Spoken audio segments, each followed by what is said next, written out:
evening, Sue. Good evening, John.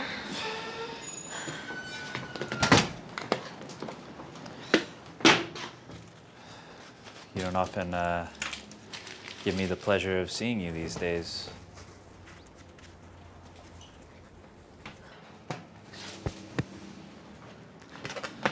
So how's my son? He's very well. Good.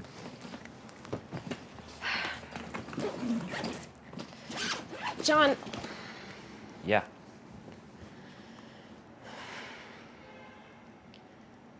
are you going on with this test tomorrow?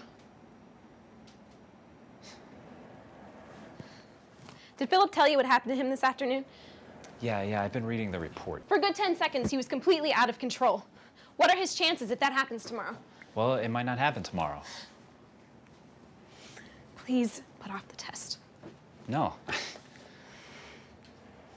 You're prepared to let Philip go the way of Tony. We don't know the way of Tony, okay?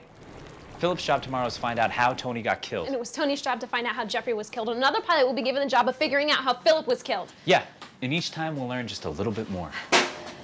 So that one day in the near future, you'll be able to build an airliner that will get to New York in 3 hours? 2 so that hours. a few people who can afford the fare will spend an occasional weekend in New York and your company's share will go up and up. Susan, look. What kind of a man do you think I am? I don't know. I really don't know. What sort of man with 2 deaths on his conscience could risk burdening it with a third?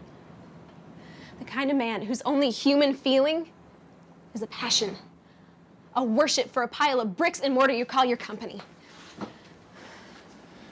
Susan, if you were to tell me that by giving up my company and going back to where I started, that I would find out what happens to an aircraft when it hits the speed of sound, I'd say, sure, Susan, yeah, it's a deal. I don't believe it. You don't believe it because you don't understand it. You'll make imaginary sacrifices for yourself, but it is other people's lives you really sacrifice.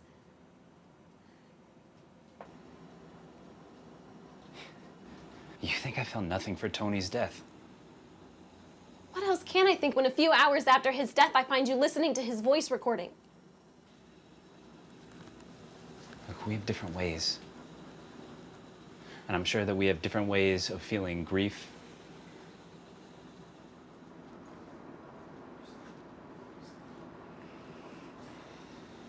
Well, I guess you have nothing left to say to me then.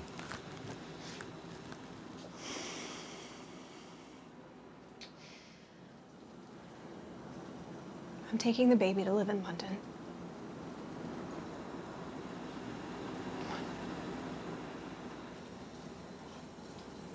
You know why I'm taking your son away from you, don't you? You want me to think of you as a man with a vision. Well, that vision has killed both my cousin and my brother, and as long as I'm alive, it will not take my son too. There are evil visions as well as good ones, John.